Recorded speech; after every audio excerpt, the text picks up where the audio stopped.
Hi guys, welcome back to Hungry Forever's Kitchen. We have here with us Associate Chef Joan Rajdas, who has another delicious recipe in store for y'all. Today she's going to show us how to make an authentic Kerala fish curry. Packed with flavor and nutrients, this simple recipe will have you cooking up a storm in no time. Over to you, Chef. To make the traditional Kerala fish gravy, we take about half kilo of fish. Any fish is okay for this gravy.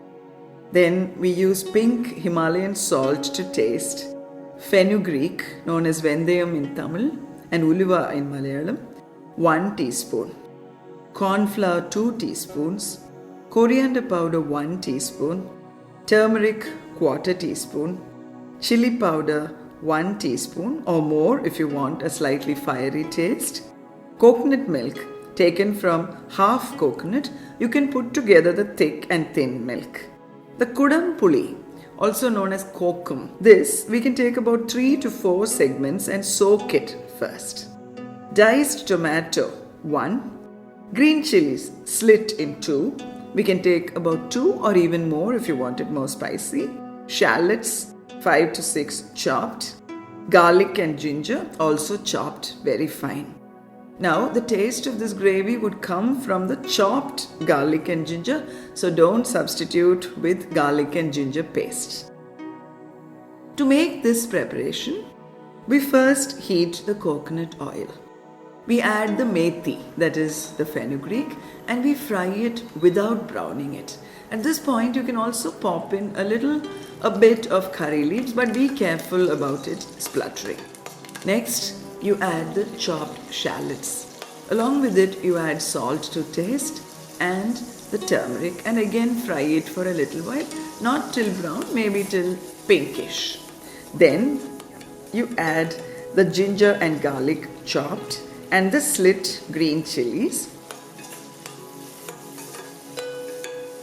After this, when you get a nice aroma, keep the flame down a little bit, add the tomatoes and fry them also. Next, you add the chili powder, the coriander powder and fry again. At this time, it's very easy for it to burn, so we should have our eyes firmly planted on the pan and nothing else. Next, we add the soaked kudam puli. Please preserve the water from that, we can use that later. Then the fish. At this point, you should be very careful not to break the fish.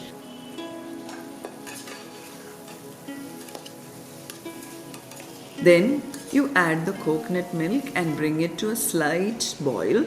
We should be careful that the coconut milk won't curdle. So in order to stabilize it, what we do is to take the corn flour and mix it with a little bit of water into a fine paste, and we add this to the boiling coconut milk and stir well till nicely blended. After this, you don't have to worry about the coconut milk curdling at all. Then the leftover water from soaking the kudam puli is also added. All this boils together for about 2 to 3 minutes, or as long as it takes for the fish to cook. Then cover and let it simmer for 5 minutes.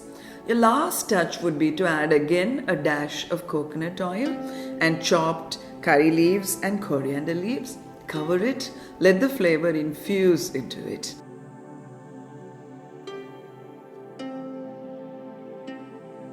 Now this can be poured over the kappakiranga and eaten together as one dish called kappayum meenum, which is one of the most famous dishes of Kerala, has been immortalized in several songs. I hope you'll enjoy this dish.